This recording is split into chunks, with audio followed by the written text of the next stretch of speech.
ಉಪಚುನಾವಣೆ 3ಕ್ಕೆ 3 NDA ಅಭ್ಯರ್ಥಿಗಳು ಗೆಲ್ತಾರೆ. ಅಷ್ಟು ವಿಶ್ವಾಸ ನಮಗಿದೆ. ಚೆನ್ನಾಗಿ ಕೆಲಸ ಮಾಡಿದ್ದೇವೆ. ಈ ಸರ್ಕಾರವನ್ನ ಜನ ತಿರಸ್ಕಾರ ಮಾಡ್ತಿದ್ದಾರೆ. ಎಲ್ಲರೂ ಕೂಡ ಕುಪಿತರಾಗಿದ್ದಾರೆ. ಸರ್ಕಾರದ ವಿರುದ್ಧವಾಗಿ ಸಂಘರ್ಷಕ್ಕೂ ರೆಡಿ ಇದ್ದಾರೆ. ಆದರೆ ಏನ್ ಮಾಡ್ತೀರಿ, 1.5 ವರ್ಷ ಆಗಿದೆ, ಇನ್ನು ಇವರು ಸುಳ್ಳು ಹೇಳ್ಕೊಂಡೇ ಓಡಾಡ್ತಿದ್ದಾರೆ. ಅಭಿವೃದ್ಧಿ ಇಲ್ಲ, ಅಲ್ಲಿ ಖಜಾನೆ ಖಾಲಿ ಆಗಿದೆ.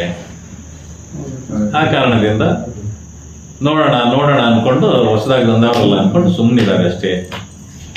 ಇನ್ನೊಂದು ಸ್ವಲ್ಪ ದಿವಸದಲ್ಲಿ ಅವ್ರಿಗೂ ಗೊತ್ತಾಗತ್ತೆ, ಈ 3 ಸೀಟ್ಗಳು ಗೆದ್ರೆ ಇವರು ಬಂಡವಾಳವೂ ಅದು ಹೊರಗಡೆ ಬರ್ತದೆ. 5 ಗ್ಯಾರಂಟಿಗಳನ್ನು ಘೋಷಣೆ ಮಾಡಿದ್ದೊಂದು ಬಿಟ್ಟು ಅವು ಇದುವರೆಗೂ ಜನರಿಗೆ ಸಿಗ್ತಾನೂ ಇಲ್ಲ. ಆದರೂ ಕೂಡ ಇನ್ನೂ ಅದೇ ಗುಂಗಿನಲ್ಲಿ ಕಳ್ಕೊಂಡು ಹೋಗ್ತಿದ್ದಾರೆ. ಅವ್ರ MLAಗಳೇ ಕಾಂಗ್ರೆಸ್ನ ವಿರುದ್ಧವಾಗಿ ಸಿಟ್ಟಿಗೆದ್ದಿದ್ದಾರೆ. ರಾಜು ಕಾಗೆ ಅವರು ಒಂದು ಮಾತು ಹೇಳಿದ್ದಾರೆ, ನಾನು ಜನರಿಗೆ ಆಶ್ವಾಸನೆಗಳನ್ನು ಕೊಟ್ಟು ಬಂದಿದ್ದೆ, ಒಂದು ಕೆಲಸನೂ ನನಗೆ ಮಾಡೋಕ್ಕೆ ಆಗ್ತಾ ಇಲ್ಲ. ಯಾಕೆಂದ್ರೆ ಸರ್ಕಾರ 1 ರೂಪಾಯಿ ಕೊಡ್ತಾ ಇಲ್ಲ, ಅಭಿವೃದ್ಧಿಯೇ ಇಲ್ಲ ಅಂದಮೇಲೆ ನಾನು MLA ಆಗಿ ನಾನು ಏನು ಮಾಡಲಿ? ಜನ ನನ್ನನ್ನು ಪ್ರಶ್ನೆ ಮಾಡ್ತಾವ್ರೆ, ಅಪಮಾನ ಆಗ್ತಾ ಇದೆ ನನಗೆ. ಬೆಳಗಾವಿ ಸೆಷನ್ ಹೊತ್ತಿಗೆ ನೀವೇನಾದರೂ ಮಾಡಲಿಲ್ಲ ಅಂದರೆ ನಾನು ಸದನದಲ್ಲೇ ಬಂದು ಸೂಸೈಡ್ ಮಾಡ್ಕೊಳ್ತೀನಿ ಅಂತ ಅವರೇ ಹೇಳಿದ್ದಾರೆ.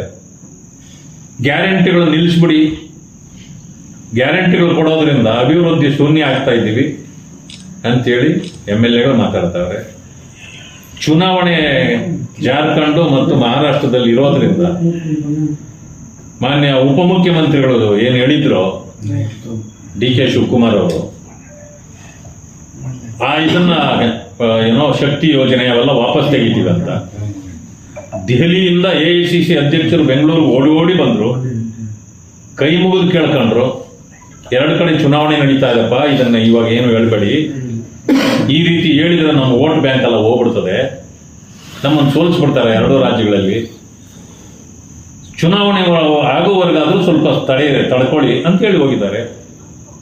ಅಧ್ಯಕ್ಷರೇ ಆ ರೀತಿ ಹೇಳೋರೆ ಅಂದ್ರೆ ಈ ಚುನಾವಣೆ ಮುಗಿದ ತಕ್ಷಣ ಎಲ್ಲ ವಾಪಸ್ ತಗೊಳ್ತಾರೆ.